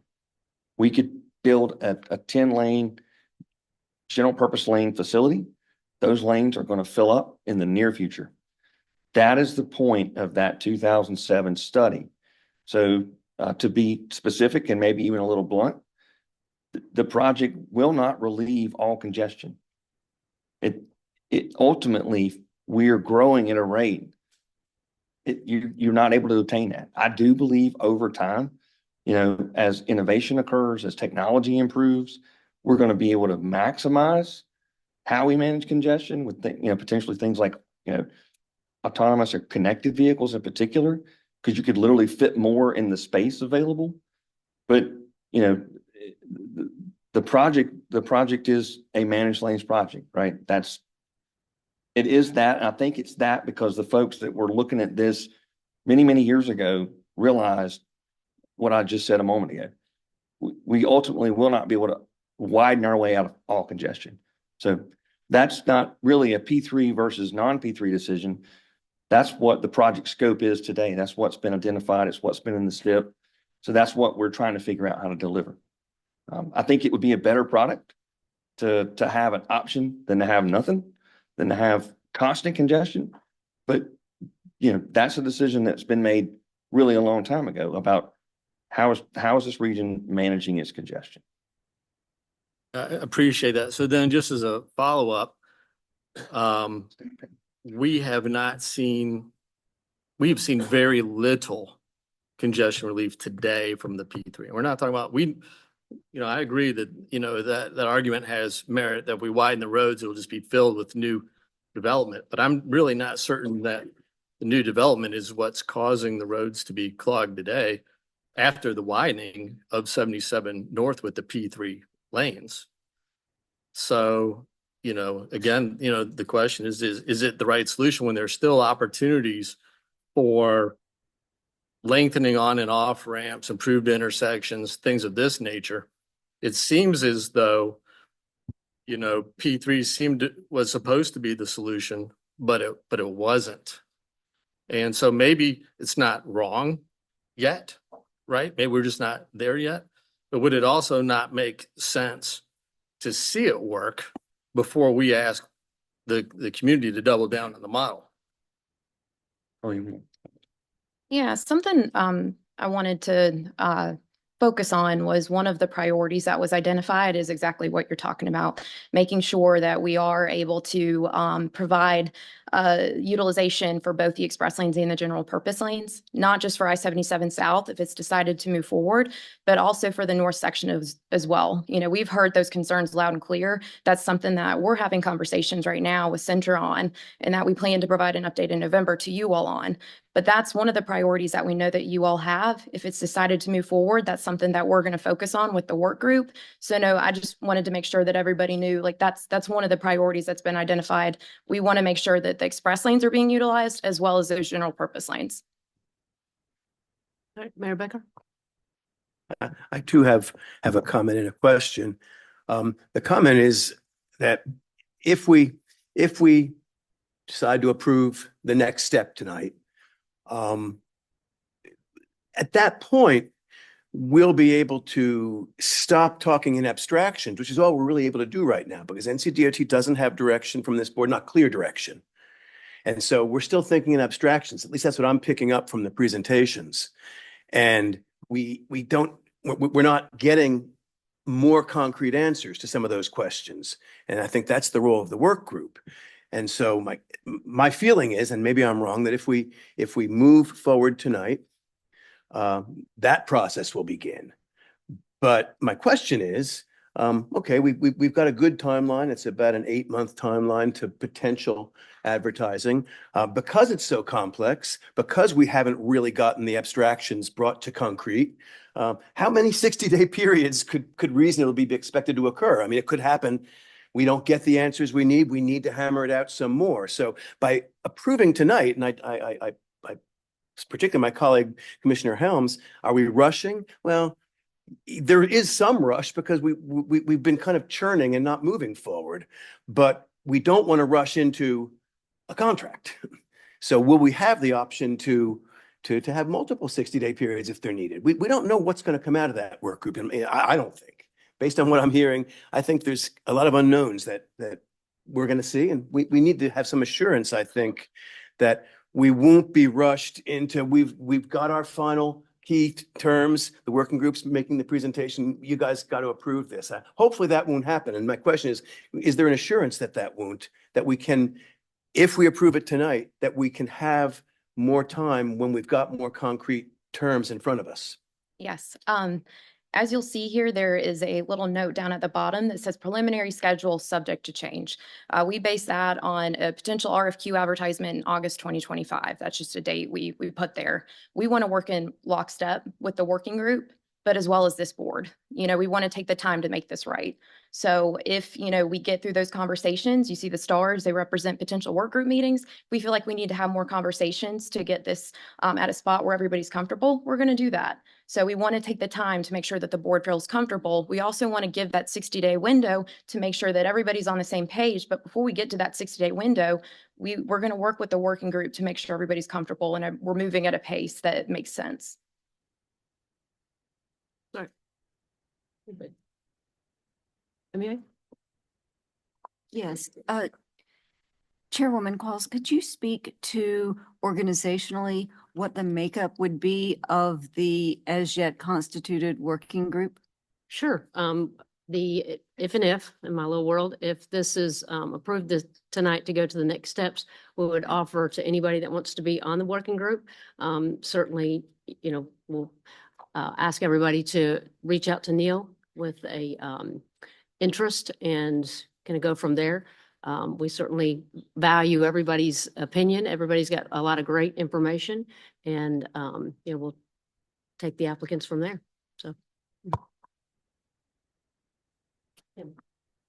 I'm coming back. So okay, that's fine. Thank you. Really what bothers me, I guess, through the whole thing, something definitely I think needs to be done.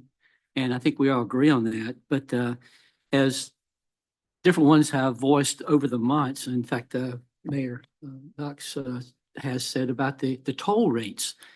The toll rates on the north side, I think, are preventing a lot of folks from using those lanes. And so I know you've mentioned, Carly, about, you know, trying to, you know, alleviate or work on that for the south side. I don't see how we can get away with not having high toll rates with this price tag. So that would be my concern. Is there a way to regulate that? Is there a way to send it through the Turnpike Authority or something to think outside the box to regulate those rates so we don't get into a situation like we have on the north side? I just don't want to build something and have it 77 North 2.0 down here, and now we're in the same situation down here. Nobody's using it. The rates are through the roof, and there we are. And so it puts an extra burden, financial burden, on folks trying to use those on those lanes. And so that's a big concern I have. Can try and address that. I think, that's one of the points that has been made, and obviously we've heard over the past year and really years from this group and others is related to toll rates, utilization of the express lanes. And so there are mechanisms that are available that can help control rates in both peak and off-peak hours. And I think that's part of what we would like to explore with the working group. Obviously, with the industry as well, you're absolutely right. It's a big, expensive project. There is going to be a balancing act. We know we have up to $600 million available.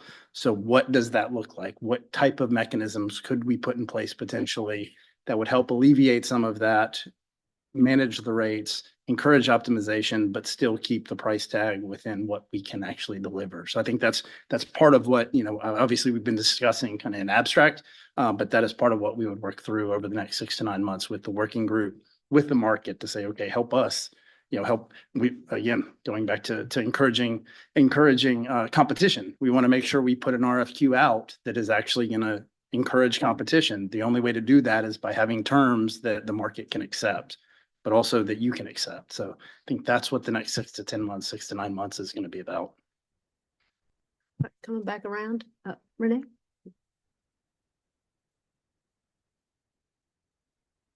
Somebody on this side of the table asked about the competitiveness of this process. And I'm sorry, I don't remember who asked about that, but in the records from the 2012 process, 11 contractors initially had interest. I believe our presentation showed 12 or 13 for this process. 4 of those were shortlisted. The only person to turn in and I guess to fulfill the process was Centra.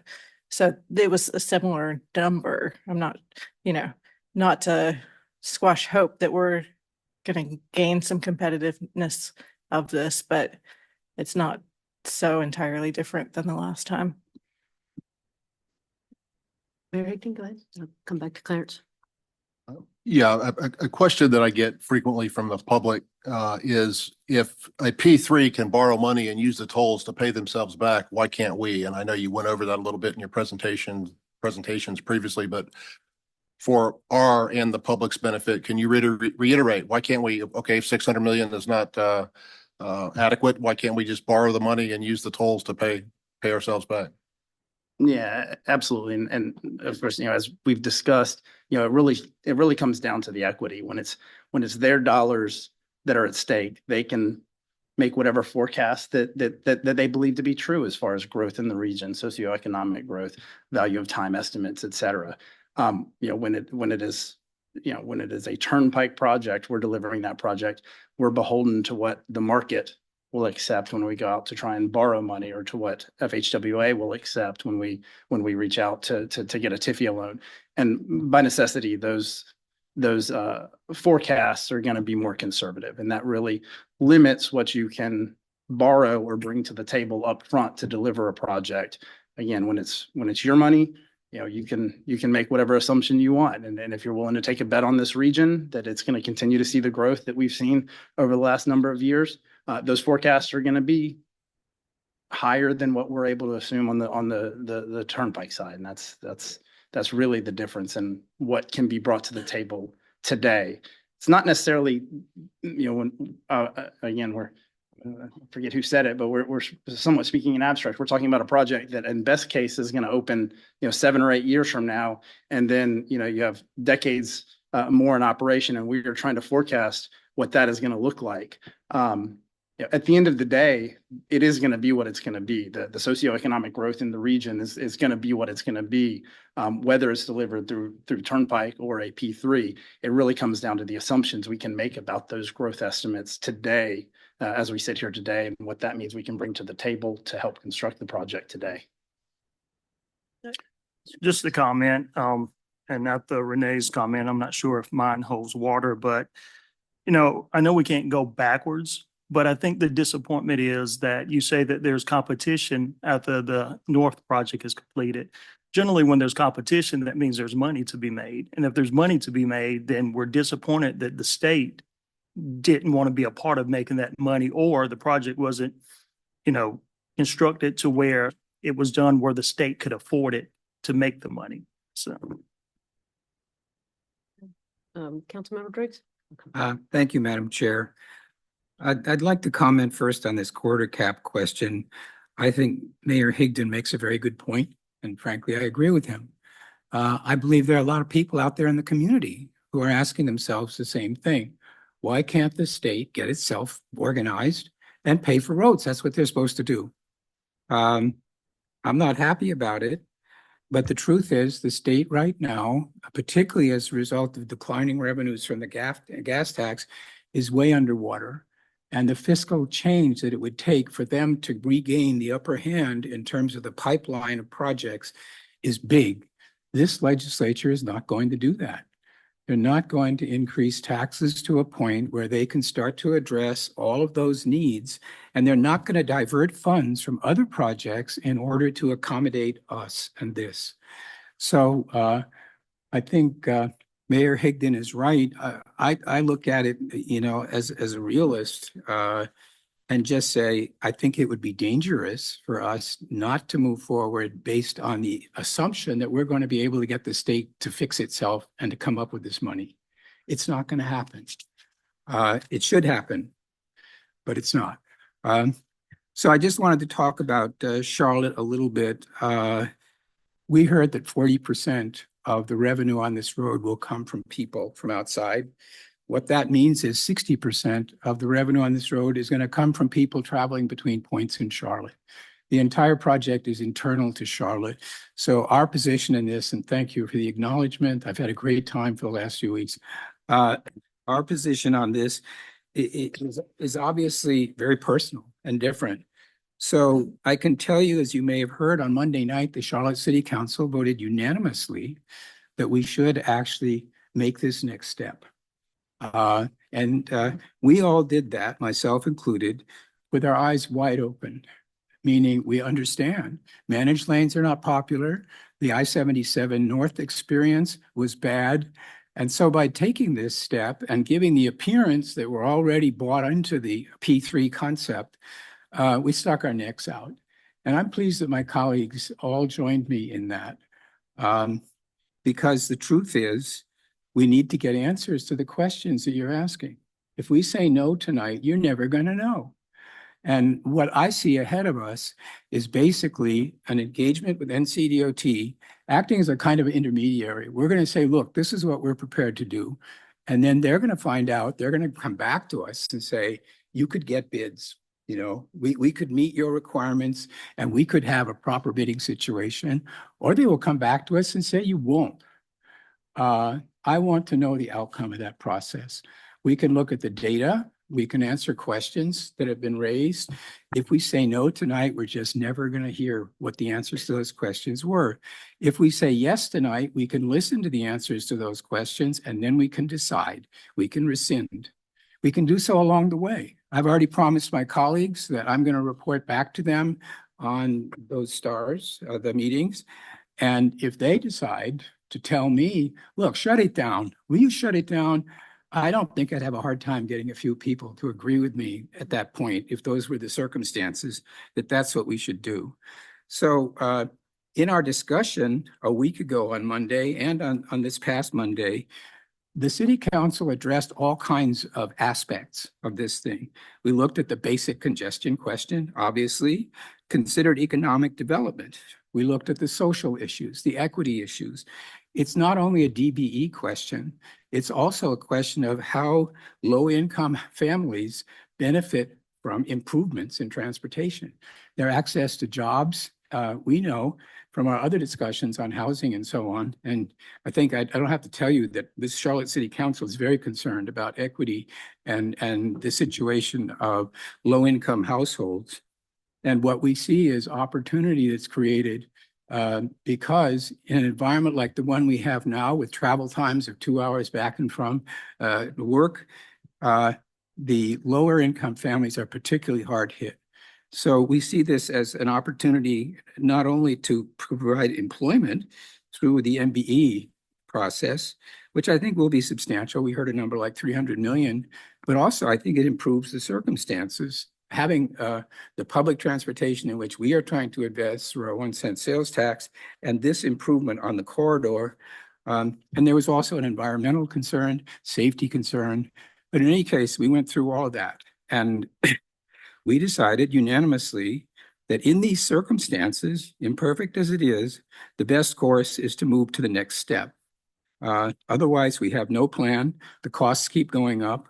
We have, as I mentioned, even less of a prospect of state funding given the situation after the hurricane and the tragedy that occurred there.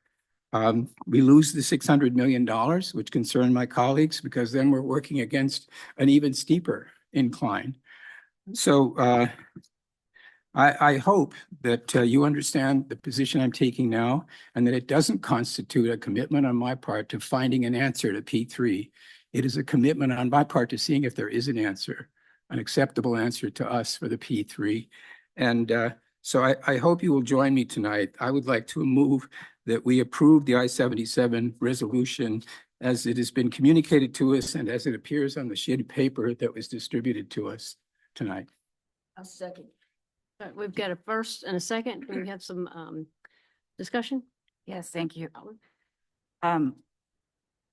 I think that that's a really good summation, Councilman Driggs. I will say that at the Board of County Commissioners for Mecklenburg, we had a very robust discussion about the resolution that we're taking up tonight. And for many of the reasons that you cited, I argued in favor of it to my colleagues. Ultimately, it did not pass by 1 vote. But, and so I'm duty bound because of the way I'm charged by my board to vote against this. But I sincerely hope that this will succeed tonight because for all these reasons, I do think it's in the best interest for us to take the next step and see to what extent we can correct the mistakes of the I-77 North contract, because I believe we can make significant material improvements.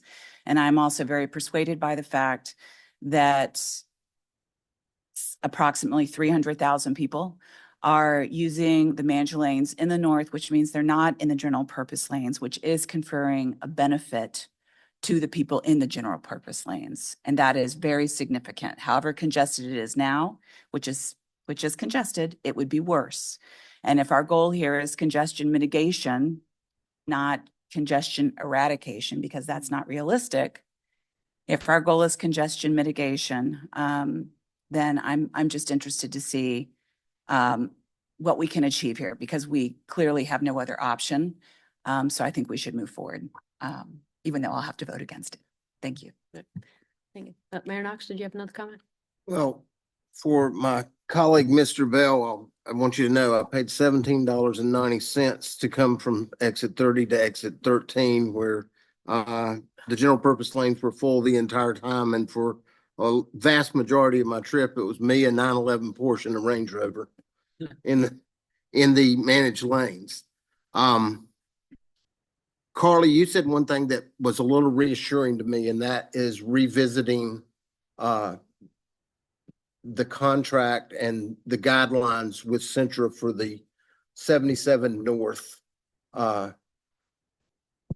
situation that we have, because I think that has been the biggest rub with so many people is that contract. And I think it definitely was hopefully a lesson learned for all of us. And I think that it creates an environment of eyes wide open.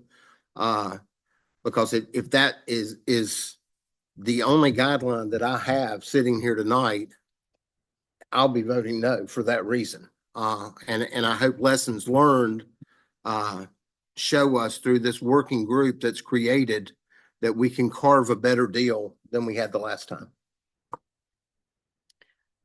Again, we've got a first and a second. Any other discussion? Okay, hearing none, we're going to vote. And in order to make sure that Neil gets everybody's vote recorded correctly, all those in favor say aye and raise your hand, and he'll go around and count everybody. Aye. So I have Charlotte, Division 12, Pineville,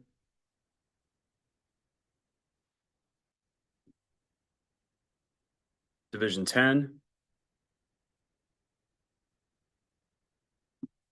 Mid Hill, Wesley Chapel,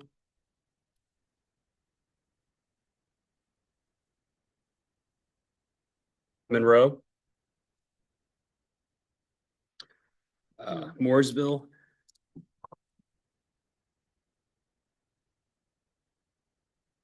Stallings,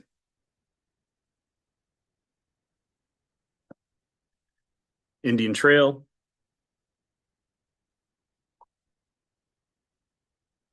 Marshville,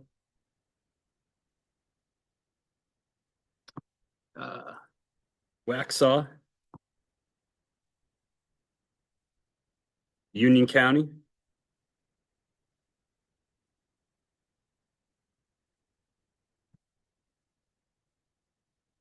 and Mineral Springs. So the motion carries. Could you poll the nose as well and make sure that we're counted for everybody? Sure. So vote, and I'm filling this in while I'm typing, but I have a no for Cornelius. I have a no for Davidson. I have a no for Huntersville. I have a no for Marvin. I have a no for Matthews. No for Mecklenburg County. No for MTC. No for Mint Hill. No, he was a yes. Oh, He I'm was a yes. sorry. It's getting confusing. No for Weddington. Any jurisdiction whose name I didn't call that I got incorrect, I still need to clean the spreadsheet up, but the motion does carry. I'll work on getting the final vote tally. Okay, that was, I know that's been difficult and as we've been at for a couple of years, but guess what? We're still going to be at it. So your homework is that you need to email Neil to be part of the committee, the working group. So if you'll email him, let him know on that. We got a couple more things to finish up. So if everybody be patient just a little bit. I know we've heard a lot from Division 10 and 12. Is there anything earth shattering that they want to update? I think they've updated us on everything at this point. So, right. So next item is upcoming agenda items. Neil? The November 20th CRTPO board agenda will include the action to approve the division needs local point assignment following the public comment period, approval of the CRTPO complete streets policy following the public comment period, approval of an agreement with the CRTPO and Rock Hill Fort Mill MPO regarding a boundary. The Waxhaw Parkway CTP amendment will be an action item. A reminder that'll be a 3/4 supermajority vote required to vote on that particular motion per the requirements within the MOU, and a recommendation to cancel the December 18th CRTPO board meeting and the approval of the 2025 CRTPO board meeting calendar. We have one information report that we know of, and that is the first update on the FY 2026 Unified Planning Work Program update. And then we have just one brief announcement from Kendall Clanton with CRTPO regarding Beyond 77. Good evening, everyone. Kendall Clanton, CRTPO. Just want to provide a brief update on the Beyond 77 Coalition. We originally had our launch event scheduled for November 15th. However, due to the impacts of Hurricane Helene and the stress it has put on our partner organizations, we decided to postpone the event. We now have a new date of Wednesday, January 29th. The event will be held at the Charles Mack Center in Mooresville, and we are currently in talks with Fountain Works to have them facilitate the event. For those of you who are able to attend the board orientation back in January, you should remember the great job they did facilitating that meeting. I'll be sending out more details to coalition members in the upcoming weeks. Thank you. Great, Kendall. Any other items, Neil? Did we cover everything? Yes. Okay, again, homework, if you want to be on the task force for the I-77 South project, please email Neil if you can by the end of the week so we can get that team put together and start to work with our partners at NCDOT to start that facilitation. So gosh, is there anybody that would like to make a motion to adjourn? Because it's like not even 10 o'clock, okay? Motion to adjourn. All right, we got a first and a second. All those in favor say aye. Great, great job. Y'all be safe.